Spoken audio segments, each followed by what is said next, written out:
Alright, so I've got these 80-pound springs in here. And the most I can compress them is about 4 inches, so I only get 4 inches extension. Got some, these were 50-inch springs, but the actual spring rate is 54 pounds per inch.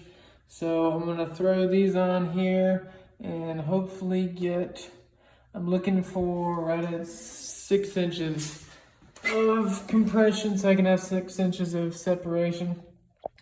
I'm gonna throw these on here and then get the car loaded. The other thing I did was change the bar angle.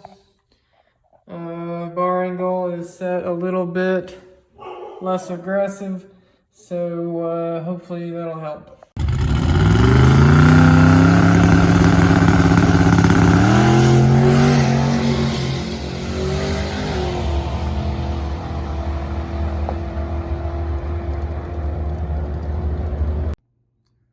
Here's the data from that first run. This is starting right off the release of the trans brake. Made 6.3 pounds of boost, 4,180 RPM.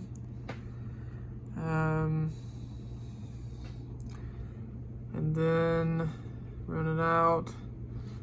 Still, for some reason, I had a chicken foot moment here, just slightly, right here.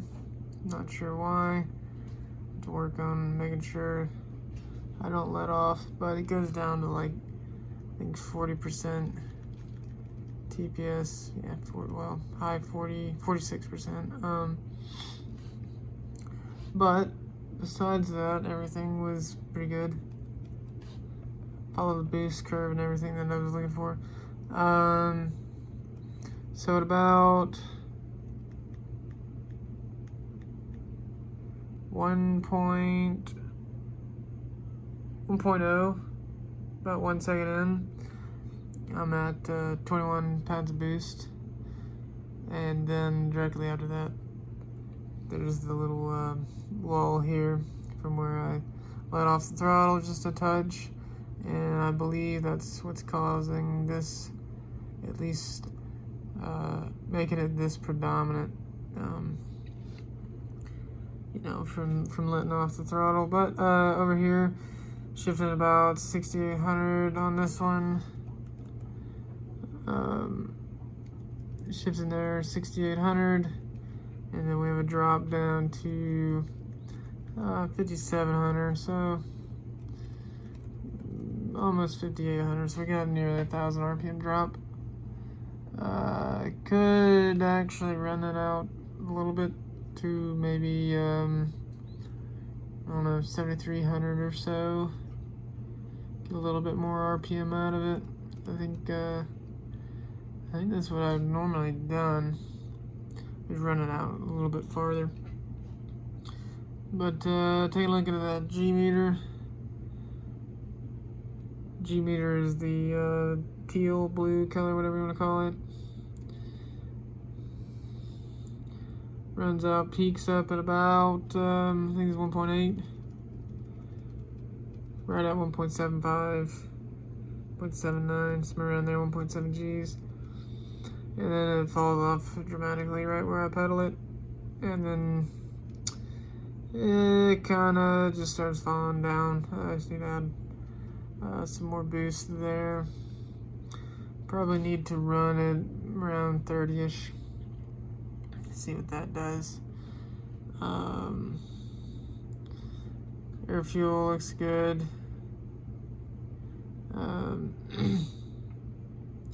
Oil pressure, fuel pressure, battery voltage, everything looks pretty good.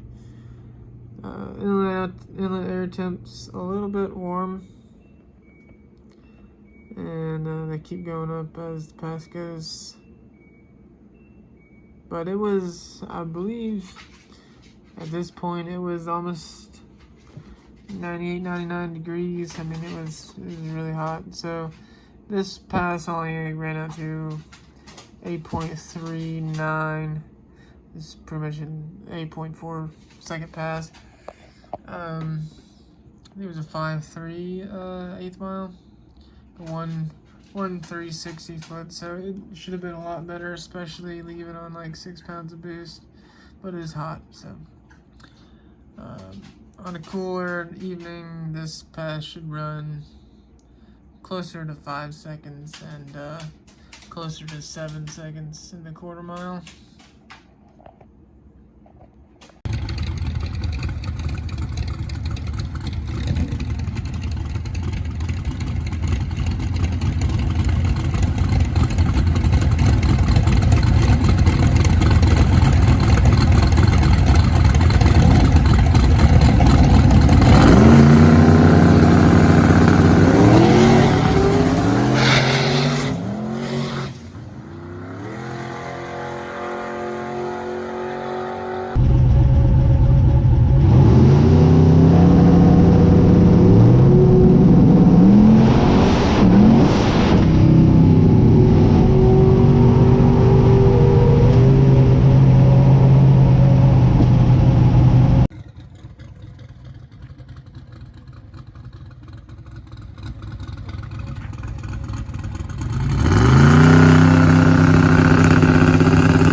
The second pass, it was the same tune-up. I think I was trying to get it to make a little bit more boost, but it ended up making about the same. At this point, the track was no good. I mean, they'd run some street tires down it, a couple of slicks, but there wasn't many people there, and they were running a lot of street tires back to back to back, and I didn't get up there until maybe about an hour later. So this one, right off the button, I mean, it rolls out and then it just climbs, instantly starts spinning the tires. And tried to pedal it a little bit to recover. And it just didn't come back. Same deal on the second pass, or the third pass. It just wasn't hooking up. It wasn't doing like it should, that's for sure. On the third pass, I lowered the launch RPM to goes right at 3,900. Still no better. Didn't take the hit any better. I think the track just isn't there. You know, they start running a lot of street tires. They don't re-prep it. They don't reapply any traction compound. And not a whole lot you can do about it, especially on a drag radial. So from this point, I'm probably going to start looking at trying to find another track. Brainerd is a little bit better. I can get some 1-2 60-foots. And for the most part, it stays hooked up. Later on in the night, it gets a little harder to apply power. But I think I'm gonna try to find another track, get out there, and see if I can really get after it early on and get a 1-teen 60-foot. And if I can do that and repeat that a few times, I know definitely it's a track issue, which I'm fairly certain it is. I don't like blaming tools or tracks or anything like that, but when you get out there and you make the first hit, I was the first car down. They just sprayed it, just drug it and everything, and it hooks up fine. Then the next pass with the same tune-up in it, and it doesn't even try to hook, It didn't. Third pass, same deal. There's just an issue of consistency with the track, so try somewhere else and see how that goes. The other thing noticed on it, doesn't seem to separate very much in the rear, so I'm getting a shock travel sensor so I can actually see how much extension it's actually getting, because I don't think it's getting very much. You know, it's about 190% anti-squat right now, the way I have it. It should be separating pretty violently, and it doesn't seem to be separating. It lifts up in the burnout. That's about it. You know, on the launch, it probably lifts up a little bit, but it's not moving 5.5 inches. So, get that sensor out on there, get to another track, hopefully, worst case scenario, go to Brainerd, and then, you know, see what the data says. Might be running the rebound way too tight and needs to be able to separate more. So, make those changes and then see what happens.